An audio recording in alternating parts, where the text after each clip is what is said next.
Hey, good evening, everybody. Welcome to ATL Prime Sports. We're back here on a Wednesday night. I'm your host, Stephanie Stallworth. Joining me tonight, JJ. We got John Morgo, Mark and Breck behind the boards back in the West Coast. ATL Prime Sports is brought to you by the Association of Professional Ball Players of America. So please check them out and also give us a follow out there on Twitter. We're at ATL Prime Sports. We're also on Instagram at ATL Prime Sports. You can get TC at Quarter Todd, JJ's at JJ Get You One, JJ GETCHUONE. That's a good one there. ATL Traffic Lady for me, Mancini Sports, Stables Network. Chime in anytime. We're on Twitter. Call us up 678-280-7123. Plus, listen live. You know we're online. Prime time with the stablesnetwork.com. Prime time with the stablesnetwork.com. What's up, everyone? How y'all doing today? Doing well. Good, Stephanie. Good, JJ. We got John Morgo, voice of Reinhardt University Eagles Football. So happy to have you on, John Morgo. He's joining us tonight as a special co-host this evening in for TC. We'll see TC again. Sorry to miss him this evening, but glad to have you on, John. Thanks for coming on board. So what's on deck for tonight's show? Let's see. We got, of course, John joining us. Stephanie. Colin Kapernick, thank you, John. The Falcons OC's comments on Gurley, can talk about that. Your calls and more all here tonight on ATL Prime Sports. So let's get to the headlines, guys. First, we got USC and Reggie Bush expected to reunite. Your thoughts, JJ? Yeah, absolutely. About time. After 10 years, Reggie Bush and the University of Southern California have ended their disassociation from one another. The fallout came as a result from the 2005 season when Bush and his family were found to have taken benefits while he was at school. So that was a big deal then. I think obviously now times have changed. We're in a new era where we're about to start paying college athletes for their name, image, and likeness. So I wish this happened sooner. I think it's good for the school to have one of its best players in the history of it available and able to be on campus and talk with Southern California players, which is great for the school and great for college football. I remember last year Reggie Bush was doing a game and he had to get permission to come back on campus before the disassociation. So 10 years is up. Finally, it's good to have USC and Reggie Bush back in the same conversation. John, what do you think? Yeah. Yes. Well, it's just a testament of how fast time flies. I can remember when this whole incident came down, and it really is a very strange punishment, I think, because really when Reggie Bush got, we found out about the improper proper payments and proper benefits, he was already long gone. He was in his NFL career. He was in his rookie contract. And to me, it really didn't make much sense as a punishment to say, oh, you can no longer have anything to do with Southern California athletics for the next 10 years. I mean, really, it's not hurting Southern Cal. And yes, it might be hurting Reggie Bush a little bit in terms of his emotional attachment to the school, which regardless was still there. It just seemed to me like a very silly punishment that really had absolutely no impact on pretty much anything. It was just this one way of the NCAA saying, well, we'll get you for this. We'll fine you for this. I mean, they couldn't take it. They couldn't garnish his wages from the NFL.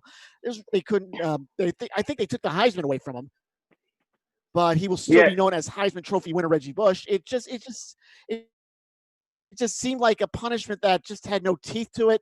And I, for one, I would have, if I was Reggie Bush, I would have been ignoring this for a very long time, because really, what can the NCAA do? Absolutely. We're on the same page. I think it's just glad to, like I said, it's glad to have them back if you're USC. I mean, it's a recruiting tool, and that'll be my final thought. It's just glad to have USC and Reggie Bush in the same sentence. Nice. Hey, I got another headline. Let's talk about Jameis Winston. He says he is historically one of the best to play the game. John, what are your thoughts on that? John, you want to start? Well, he's certainly one of the best to throw the ball away, that's for sure. 30 30 interceptions last season. I think you just got to have when you talk about best to play the game, you have to talk about the whole package, the arm strength, the accuracy, the results. And let's be honest, the results for Jameis Winston at Tampa Bay haven't really been up to par. I mean, that's why they pretty much moved mountains to bring Tom Brady in, even though Brady is pushing 43. And if you listen to what the Buccaneers GM and has been telling us, this has been on the table to get Brady for the last 2 years. For Jameis to say this, if he believes it, fine. But I think if anyone who knows his salt is looking like, look, if you want to consider yourself the best to play the game, you got to lead your team to the playoffs. And for Tampa Bay to have a legitimate chance now that it's going to be Tom Brady's show, well, that's just laying an argument. And I think, honestly, Jameis Winston is what he's trying to do is he's just not only is he trying to build his case for another. I think he's trying to build his case for another team. Personally, I mean, well, he's now, yeah. You know, he isn't lying, John, when he's talking about being one of the historically best to play the game. He is one of 8 quarterbacks in the history of the NFL to throw for 5,000 yards in a single season. But he is the only quarterback in NFL history to throw for 30 touchdowns and throw for 30 interceptions in the same season. So historically, he's not lying about that. He isn't wrong, but he's not right either. I think Jameis has a lot of growing to do. But I think quarterbacks playing into their 40s. We've been saying that for the last couple of years. So absolutely, but with quarterbacks playing into their 40s, like you were saying, with Tom Brady and so on and so forth, you know, he could turn around his career as a backup behind Drew Brees and come back as a starter later on, maybe with a better offensive line. He has become a vegan. He has dropped 17 pounds, and he did get LASIK surgery recently. So maybe that's the cure-all. Well, for us to find out, he's going to have to get his chance. He's got to hope for for someone to get hurt so he can get back in as a starting quarterback. I mean, now he is in with the Saints. He's got a career touchdown interception ratio 121 touchdowns to 88 interceptions. But again, last season, boy, that was just not what he wanted to do. And especially with Tampa going in and getting Mr. Brady behind him, I do not believe, and I'm trying to find this out here. No, I don't think he did. I mean, he has never won. I don't think he's even seen the playoffs. He has never been in the playoffs. He's never won a game in the playoffs. Nope. Never and been really, there. That's where your best quarterbacks are set up. So until he gets in the playoffs and wins a game or two, you know, he just needs to realize that that is where a quarterback's reputation is staked. But as you said, he does have the record, tied a record for most passing touchdowns by a rookie, and that's 5. He shares with a lot of people on that one. John, he sure does have first season. I mean, there's sure no does question have of a that. lot of accolades. To be honest with you, he can throw the football down the field. He can extend plays. He still has athletic ability. So I do think there is an upside for Jameis Winston still. And that's my final thought on Jameis Winston is I think he can turn his career around behind Drew Brees. He's going to learn from one of the best. All right. Right. Hey, guys, guess what? Major League Soccer is back on July 8th. What do you think of that, JJ? The league's 26 teams I think it's divided into 6 groups. They're going to play a minimum of 3 games during a group stage, followed by a knockout round to determine the winner. It's going to be like a World Cup, basically. It's going to be dubbed the MLS is Back tournament. Pretty unique name for a tournament to come back. I thought they could have done a little bit better than that, but they went original on us. The new news, though, on this is Major League Soccer Commissioner Don Garber is optimistic about a return to local markets, possibly in the near future. and possibly having fans in the stand. He says, I'm very optimistic, and I expect that we will be back in our stadiums. We just don't know the exact date. Garber said that about playing matches after the tournament. So first, the play-in tournament, and this is going to unfold in real time, like he said as well. So MLS commissioner on the right path, playing soccer July 8th, maybe in local markets later on in August. Pretty big news. Yeah, they have to see how this play-in tournament does. You hit the nail on the head, JJ, when you said it was like the World Cup. That if you want a good soccer foundation, you can do a lot worse than how the World Cup does things. The only thing is, again, where all the teams are going to be in Orlando, which is going to be the sports central for the months of July and August. The NBA is going to be there starting, I believe, in July. They'll get going from the Disney Wide World of Sports complex, which is probably going to be the biggest two tournaments there. The only question is getting back to the local market. It's the only question with that is how will the COVID-19 pandemic respond to that? Because really that's out of his control.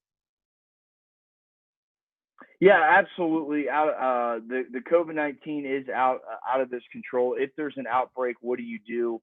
Hopefully there isn't. Hopefully the Florida sun kills everything, but in the air that is.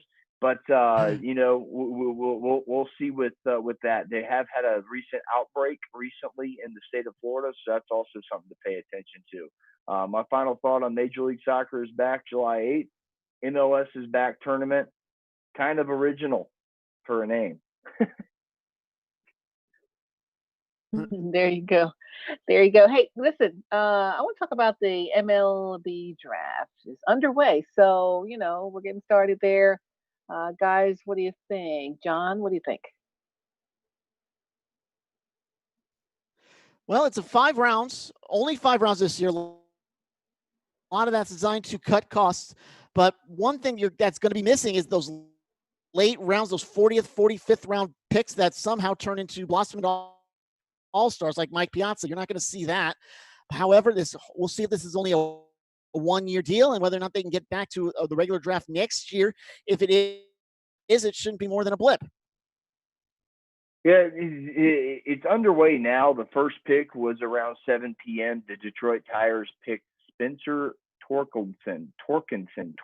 I hope I pronounced that correctly. Third baseman from first base at Arizona State, most likely going to play third base in the Detroit Tigers organization. Bats right, throws right. The Braves have 4 picks in this year's draft, starting with the 25th pick. I think they're going to take a right-handed pitcher from Duke and Bryce Jarvis. Only 29 teams picking the first round this year simply because the Astros got caught sign stealing, folks. Only 29 picks this year. Lots of interesting stats, John. You mentioned it. Only 5 rounds this year, not 40 or in the late round draft pick jewels that you get. So it's going to be an interesting draft. It's all to cut costs, but to still try and play baseball. All right, thanks, JJ. So listen, got the late breaking news about NASCAR banning the Confederate flag at racetracks. JJ, what are your thoughts on that? I love it. I think it's about time. I think they should have come forward with this probably earlier.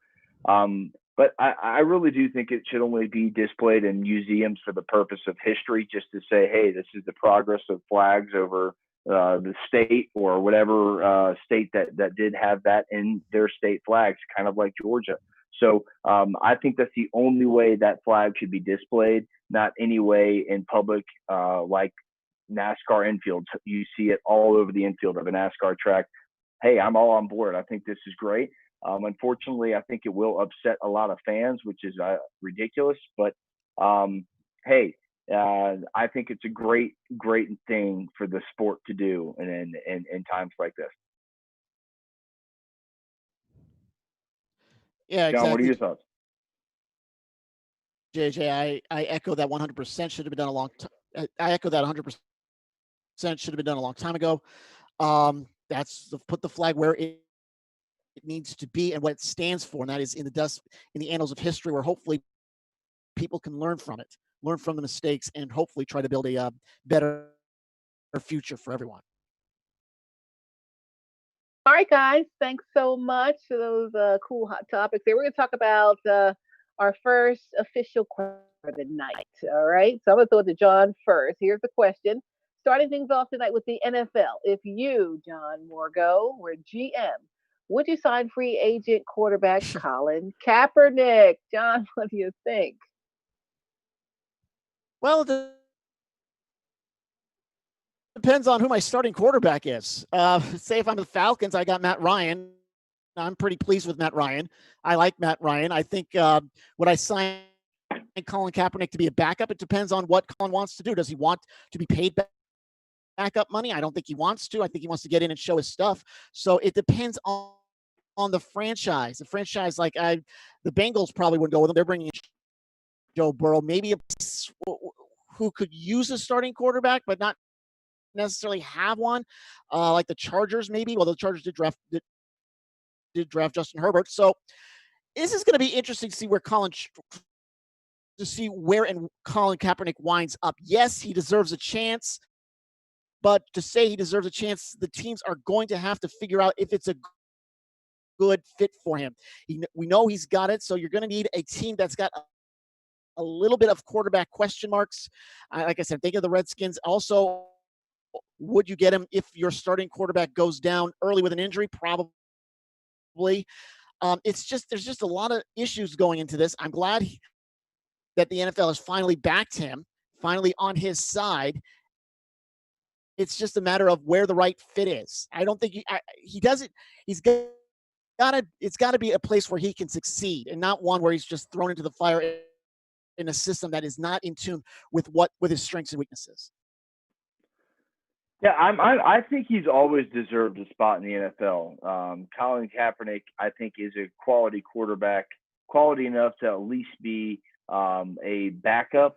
My stance is yet to change on that. So I still think he should be a quarterback in the NFL. Whether it be a starter or a backup, I don't know. But the time to sign Kaepernick is now, if you're going to. Kaepernick's 32 years old. He still has gas in the tank. 72 touchdowns, 30 interceptions over his career. So he can throw the ball. Sure, he's under 500 as a starter in the league, but he could be. He could be on, and we've seen him when he's on. He's beat Matt Ryan in an NFC title game. The biggest issue against Cap is he's only won 3 games in his last 19 starts. He only threw for 3,856 yards in his last 2 football seasons.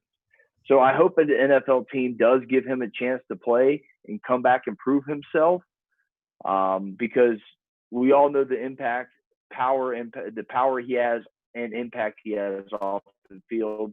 I really think the time would be to sign him would be now before he gets any older. He can still be a serviceable backup, or possibly in the right fit, maybe the starting quarterback for an NFL franchise. I'm 100% certain that Colin Kaepernick deserves to be in the NFL. And I would sign him as a free agent if I was a GM. All right, guys. So that's some good information. Well, the thing with Cap is that he needs, you're right.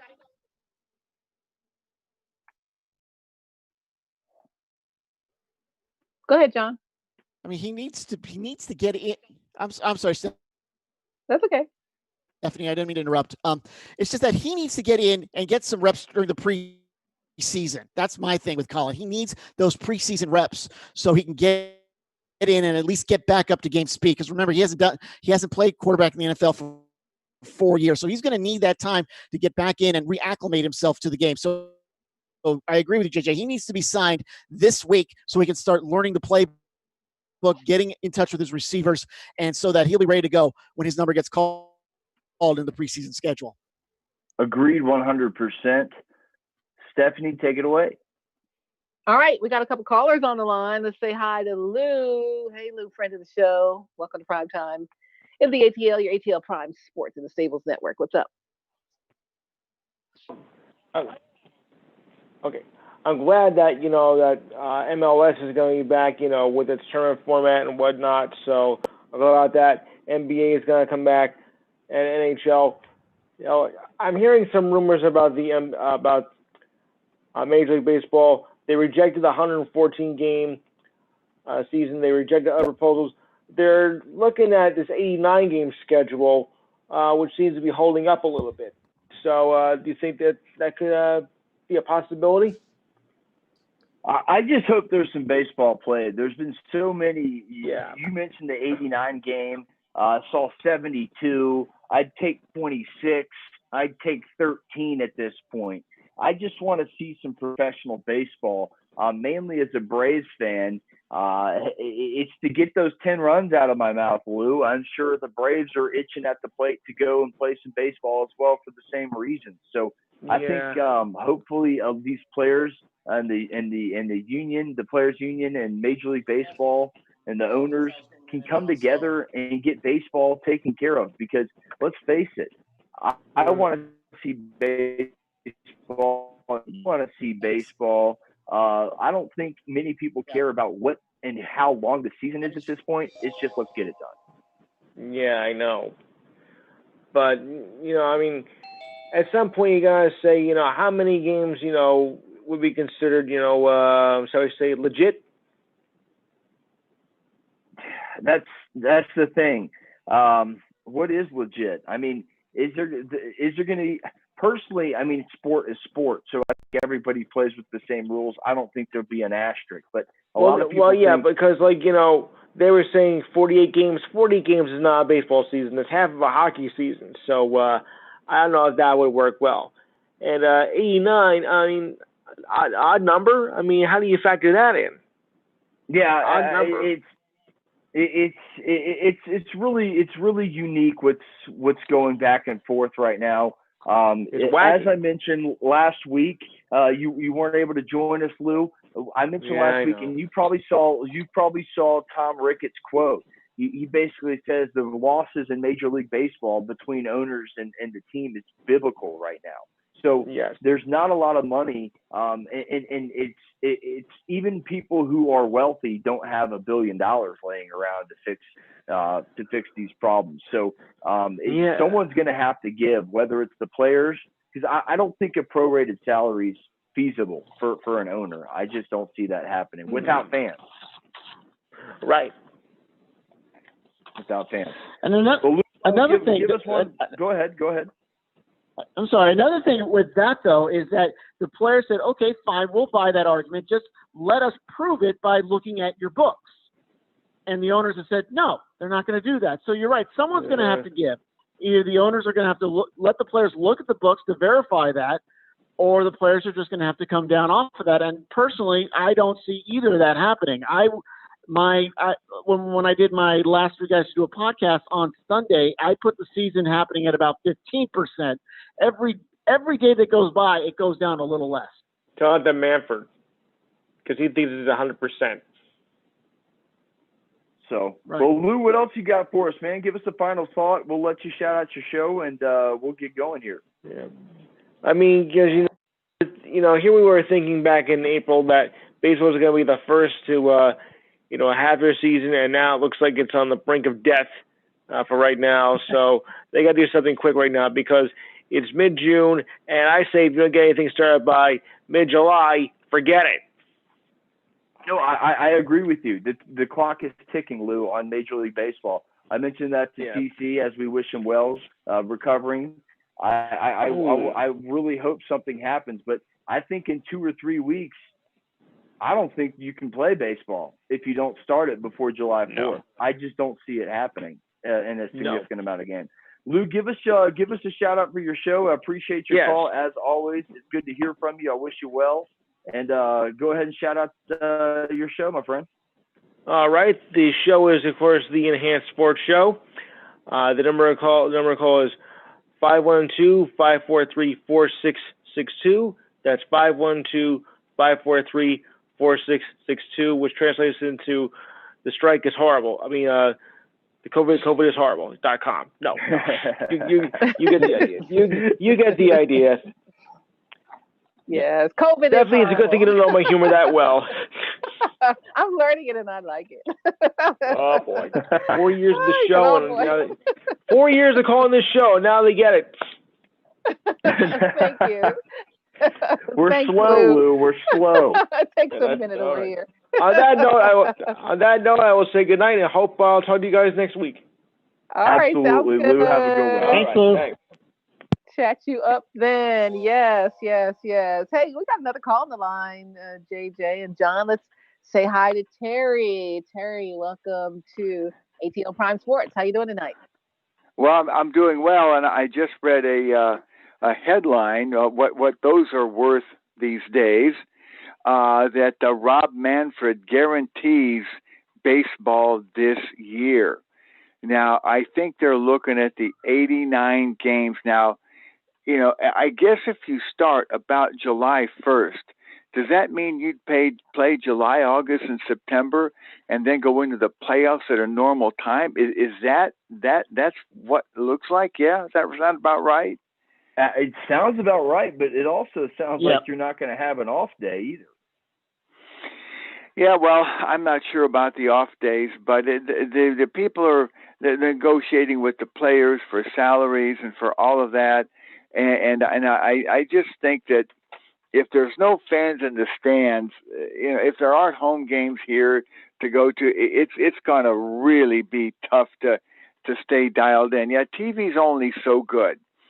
When you want to enjoy the game, and at least for myself anyway. But we'll see what happens. But it's just there's so many adjustments having to be made. I have another comment, if you don't mind. I read something interesting. The NCAA. Now, this apparently is very relatively new. For football, they're going to allow more practice time in the fall, in the summer.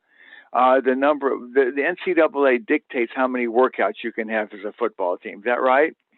Something like correct. Yeah, there's like so many workouts without pads and so many workouts with pads or what have you. So apparently the NCAA is going to allow more workouts without pads to get the players in condition. And one coach had an interesting comment. He said, the only thing that's going to do really is to improve conditioning maybe a little bit. But when you have those extra workouts that are just in pads, it doesn't improve your offense or defense or anything that you've installed. So your coaching is not going to change much. It's just it doesn't really do much for player development. So that's what people were concerned about. The coach was quoted as saying, well, if you have that many extra practices, well, you have what you have. You're not going to be able to change your offense just in light workouts type of thing. So just a lot is, and another thing too, I just read too, where the University of Mississippi is saying that they are going to play in a full stadium. Stadium. Yeah, they're going to play enough. Yeah, period. They're just going to do it. They're going to, and I think there should be some leadership in this situation too about the virus. I just don't think it's that contagious in all those environments. I just don't see it.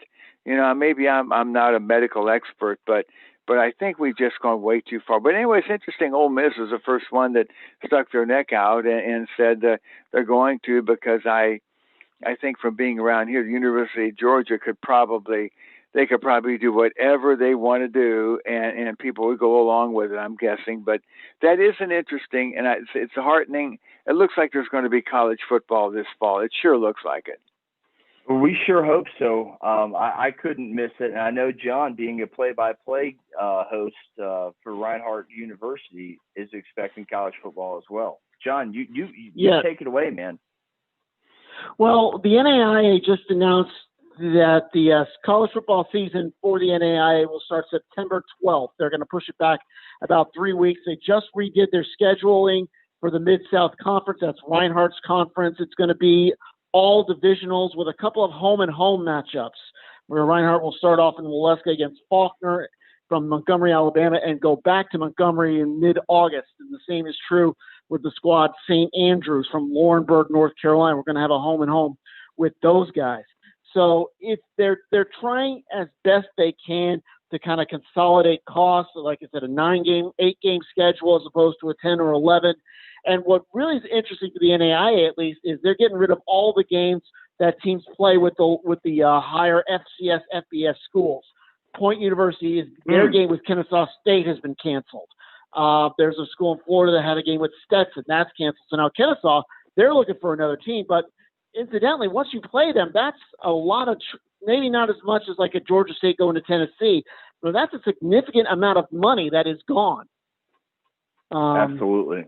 From the NAIA budget. And that'll be very interesting to see how they try to reclaim that. Well, what else you got for us? That's interesting. And just one last comment. I didn't know that FCS teams could play NAIA teams. Did not think that was allowed. And I did not think. You're not going to see an SEC or an ACC, but you're going to see like in the possible lower divisions. Like I said, Kennesaw, they play Stetson, and like I said, those aren't big schools. A lot of teams in the OVC will play in AIA, but the OVC, there's some that do it. There's some that do it. Oh, okay, yeah, I was, because I know there's some FCS conferences that I'm familiar with. They just don't play Division II anymore. They just don't, right. And it has to do with the issue of getting into the playoffs at the end of the season and all of that sort of thing. So, but that's good to know. But that's about all they have. I think 90 games is better than nothing, and it would be a very interesting Major League Baseball season to see how you would play it out on the field with only half the normal games, how you're going to stack your rotation, what kind of in-game chances you're going to take with strategy, and don't tell me it won't be different. Mm-hmm. Because by golly, you win one in a 90-game season. If you pull one game out of the hat, it's like pulling two out in a regular season. And so people are either going to take more chances, teams will, or something. I just want to see what the philosophy is going to be on the field with the pitching and what have you. It's going to be different. And, well, and I also think a real interesting rosters too. They're going to have expanded rosters too. Expanded rosters, expanded playoffs. I think another interesting thing is a young team like the San Diego Padres. If they get hot, maybe they could be a team that nobody expects to win simply because they don't know any better right now. So I think that'll be an interesting aspect. Double T, Terry, thank you so much for giving us a call. Any final thoughts for the show this evening? No, good to talk to you. Glad you're there. Hope TC's doing well. Thank you, Terry. Good to have you. Thank you. All right, we'll see you back again next week. We had Lou, we had Terry. I know Wayne is on deck. Before we get to Wayne, I see you out there, Wayne. Let's get a quick topic in here about the NFL, guys, real quick. If you were a GM, would you sign? Oh, we already did that. Yeah. So let's go on. Let's go on to, again, still the NFL, but I'm going more specifically Falcons. Yes, indeed. Offensive coordinator Dirk Cutter said, when healthy, Gurley is one of the best RBs in the game. Now, what are your thoughts on Cutter's latest take, JJ? What are you thinking on that? Well, a few weeks ago, it seemed that he was skeptical the running back was going to even be healthy enough to be an every down running back in this league. Seems much of the same with that comment. It doesn't seem like he's capable, or I shouldn't say capable, that he is confident in Todd Gurley. Todd Gurley was able to pass a physical earlier this week, meaning he can practice and can play. I think Gurley of old is just that. He's not going to be able to average 19.2 touches a game as a rookie, 20 in 2016, 22.9 in 2017. And even his best year, 22.5 touches in 18, dropped down to 16.9 last year. I don't think you're going to see that from Todd Gurley ever again. With Quadriolison, Brian Hill, and Ito Smith in the backfield as well, I think Todd Gurley can actually be impactful on down 3 and doesn't have to do 1 and 2. I think out of the backfield on 3rd and short, the big burst on maybe a first down and short after a penalty or a 2nd down and 5, he's not going to have that amount of touches anymore. So I think this is good news but I still think offensive coordinator Dirk Cutter is very skeptical of his running back, Todd Gurley. John, what do you think? Well, you're right, JJ. He needs to be a situational running back. They need to be very careful with his touches and the amount of time that he's used in the Falcon offense. And you got it right. Go with Ito Smith starting out. I think Ito was a very good call for the Falcons last season. I think he definitely surprised them with his production. And the good thing is, since Todd Gurley is such a name, hopefully other teams won't be looking at everybody else on the Falcon roster. But yes, use Todd Gurley as a situational running back. And I think Dirk Carter pretty much talked to Todd a little bit, or I don't know if he could or not, but I think he was encouraged by the results of that physical. And I think that's what is prompting this little change of tone from him. He was encouraged, but again, you gotta be careful with how you use him. He's a situational running back. He can be very effective as a situational running back, but that's really, as of right now, until he proves he can be better, that's really all he is. Yeah, he's going to have to fit in. Gurley's going to have to fit in where he can get in, as I call it. He's going to have to be situational. He's going to have to be durable. The Falcons are going to have to rely on him. And you mentioned Ito Smith is probably their best backup option. He only had 22 attempts last year, 106 yards with the touchdown. He was hurt, had a lot of concussion issues last year. So Todd Gurley's going to have to holster the gun here, as they say. He's going to have to carry the burden. He's going to have to reach deep down into the tank and find something, or else this Falcons team is not going to be a playoff contender, in my opinion. Todd Gurley is the X factor. He is the superstar, and he's everything in one right there. And he's back in the Atlanta area, played his college ball at UGA. So he's going to be loved there on Sundays and wearing red and black again. I'm excited to see it. Hopefully that brings the best out of it. Yeah, I hope so. All right, guys. Let's see. I said I promised that, hey, I see Wayne, and that Wayne's going to come from Memphis and join the show, one of our best guys out there. Hey, Wayne, how you doing tonight? I'm doing pretty good. Y'all got a lot of good topics on the show today, and I'm excited to get involved with any of them that you choose. Well, Wayne, what's on your mind? I actually want to hear your take on the latest NASCAR news that we talked about, NASCAR banning the Confederate flag at its racetracks. What do you think about that? Well, I can't tell other people how they should feel about that flag, but I can tell you how I feel about it. And I was born in Alabama, and my family is from Alabama, both my parents, father's side and my mother's side, from the Birmingham area of Alabama. And anytime that I see that flag, the first thing that enters my mind is, hey, that's the side that lost the Civil War, isn't it? Yeah. And so I can't see any reason why somebody would want to celebrate or party or do anything similar to that with that flag. The Civil War between the North and the South was fought under some strange circumstances, and there were a lot of battles that were won by the North that I feel like personally there was some divine intervention that happened that caused that battle to be won by the North. And so I can't say for any reason why anyone would want to own or display that flag as a personal celebration or say, I'm proud to be from the South. That doesn't make any sense to me. Yeah, I'm the same way. I think it should only be displayed in a museum for history so it doesn't repeat itself.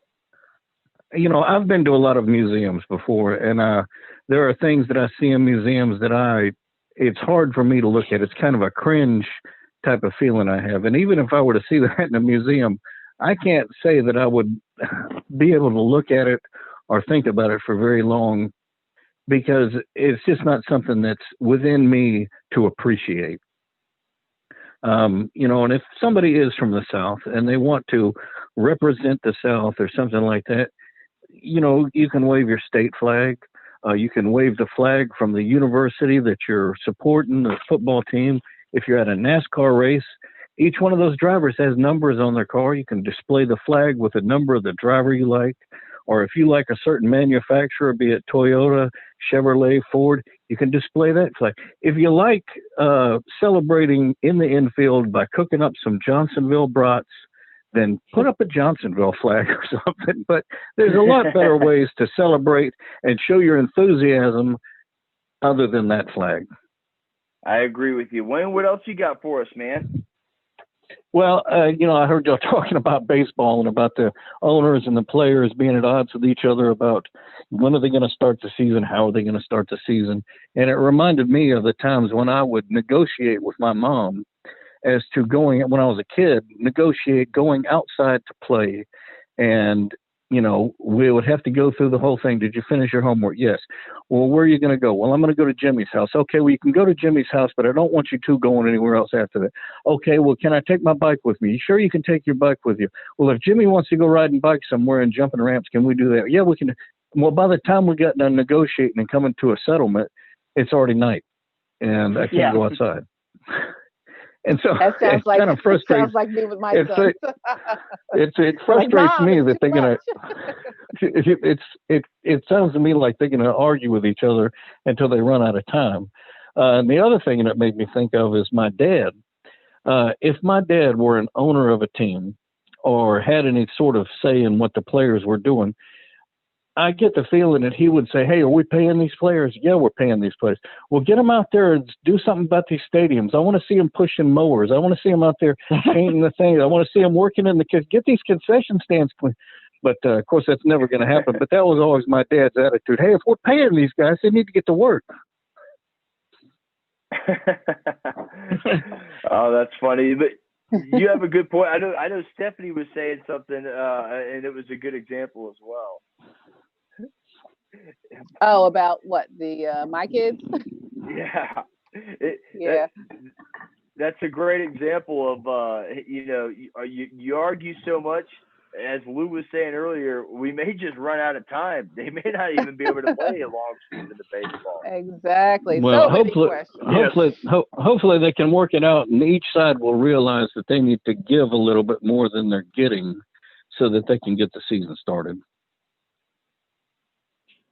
At this rate, you're going to see a World Series at Christmas.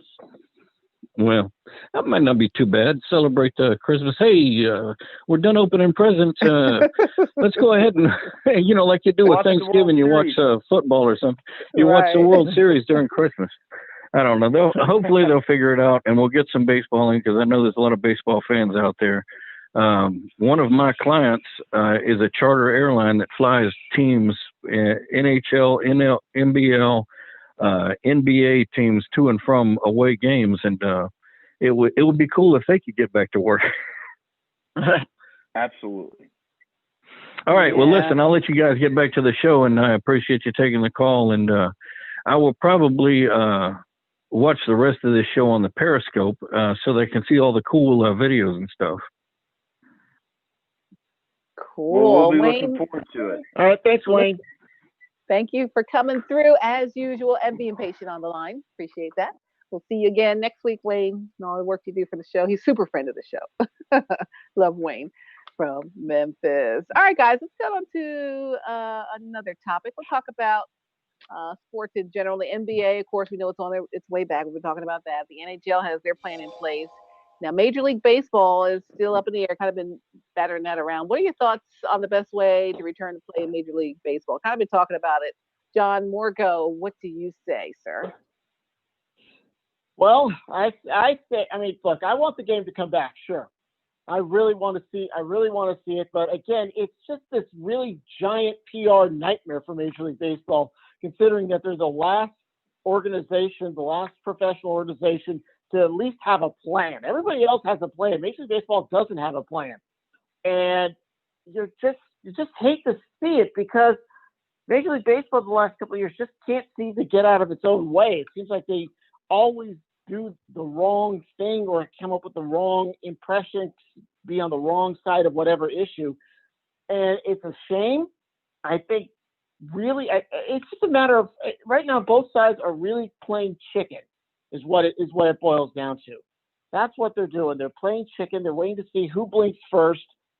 But, you know, they have to see what's going on. They have to listen to what everyone is saying. I just want, we just want that deal done. We don't care how it's going to happen.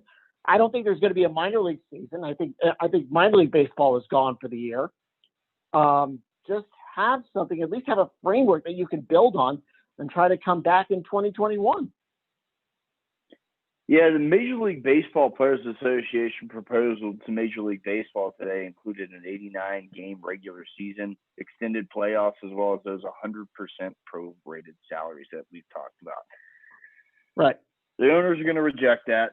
Commissioner Manfred said there's going to be baseball. We're all over the place here. Per the NewYorkPost.com, if the Major League Baseball and its union don't reach a deal, it's expected that Manfred would mandate a season of at least 50 games. So that's the newest thing I've seen. That was just right before we aired right now at about 7:55, about an hour ago I saw it.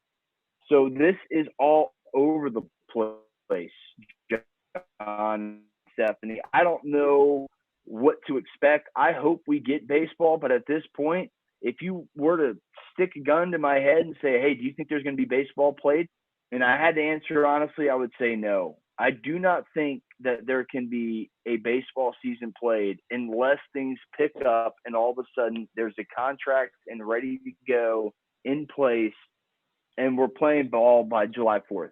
If that doesn't happen, I just do not see a long enough season before it gets too cold and before football takes over the ratings for this to be worthwhile. So if they don't stop arguing, as Wayne made the perfect analogy, they're going to run out of time. They're going to run out of daylight. And what Rob Manfred said, he says, yes, I guarantee there'll be baseball. He really cannot make that. He cannot really say, hey, you guys are playing. And basically the players will say, no, we're not playing without a deal. The owners say, no, we're not going to play without a deal. I don't think Rob Manfred can force the season. I don't think he can. Per the NewYorkPost.com article, I was just reading before. It looks like he may be able to, but I don't know if he could either. I mean, gee whiz, these are unprecedented times. I've never seen anything like it. I know no one else has. But the 50-game season, if that is indeed true, and Manfred can mandate that, the players are not going to be happy with that because they're looking for the more games, more money approach. And it all comes down to, as TC and I always say, show me the money. It's about the money. Yes. Yes, exactly. So someone's got to come to the side. Show me the money. Right. TC says that. Show me the money. Or is that you, JJ? Who always says that? Oh, we all say it. Stephanie, you can say it one more time. Show me the money. That's what it's all about here, folks. And who's going to give to get? Because Stephanie, John, I really think if there's not a baseball season this year, there may not be one next year. It could be affected for 2 years if this thing doesn't get right this year. So this is some serious talk. Hopefully we can get some baseball underway, but I'm not very optimistic right now. No, neither am I.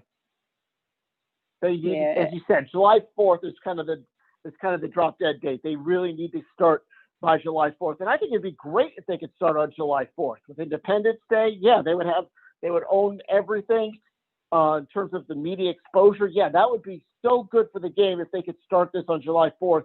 But it just involves a lot of people giving on their stances, and it's just too many sides have to give, and I personally don't see that happening.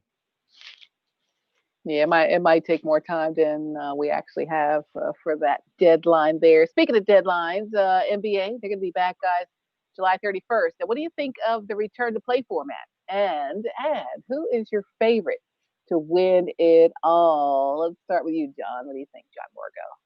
Oh, I got to go with the Lakers on this. One of my co-hosts for the last three guys do a podcast available on SoundCloud, the radio.com app every Tuesday and Wednesday. Avid Laker fan, and he spent the last show giving about 5 minutes as to why he thinks the Lakers are going to win. And it all goes down to this: LeBron has rest. you're going to have a fully rested LeBron going at it. And I think, that is really hard to argue against him. The only thing against that is that home court advantage that they feed off of, that's going to be gone. This format is a little funky, largely because of that 8th seed in the Western Conference that people weren't sure about. The Eastern Conference got it right. It's just the West. If you got a hot team in the West, that could really upset a lot of things. But at the end, I gotta go with the Lakers. I overall, John, I like the return to play format. I really do. An 8-game finish to the regular season with the possibility of a play-in tournament for the 8th seed. 22 teams, 13 in the West, 9 in the East. You had to be within a certain amount of games to even qualify for this 22-game end of the season scenario. Cherry on top here. If the 9th seed is within 4 games of the 8th seed and they're in either conference, those teams will play a double elimination play-in for the final playoff spot. The NBA Finals would be in late fall, like a Game 7 I've seen projected at October 12th. So pretty unique setting there. I like the play-in format. I like the return to basketball. I like the Clippers. They'd be my favorite, John, simply because of Kawhi Leonard. I think he's playing at an unbelievable level. But I really think in a situation like this with rest, someone who had great momentum, Giannis and the Bucks. They're the best defensive team in the NBA by far with a 101.6 defensive rating.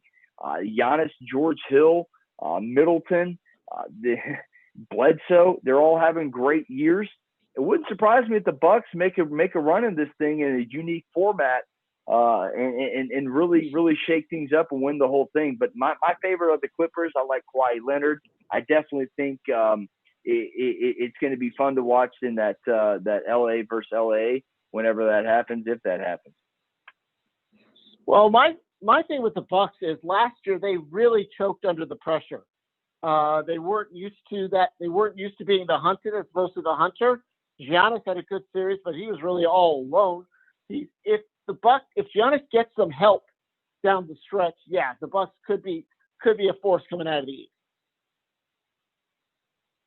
My final thoughts on it is I really don't know if NBA champion this year is going to have. I don't think it'll have an asterisk because, like I said, it's not like it was a strike. It's not like it was a shortened season for player or financial reasons. It's because of a pandemic. So everybody had the same scenario. I really think a Larry O'Brien win is a Larry O'Brien winner. So if you can bring home one of those trophies, there's no asterisk on the season. I think this is going to be very unique, a really interesting format. The last 8 games are going to be really 100 miles an hour, 0 to 100 real quick, as the kids like to say. I'm excited for this format. And it's really, I think it's going to cause a lot of maybe early round upsets that you may not see, and maybe those Bucks fall accustomed to it. But I think last year's experience will help the Bucks. That's why I like them as a dark horse. But I'm going again. I'm staying with my guns. I think the Clippers. I picked the Clippers with Mancini earlier on. I like the Clippers to win the whole thing. They're my favorites, but the Bucks are toying at my heartstrings, John. Okay, I understand that.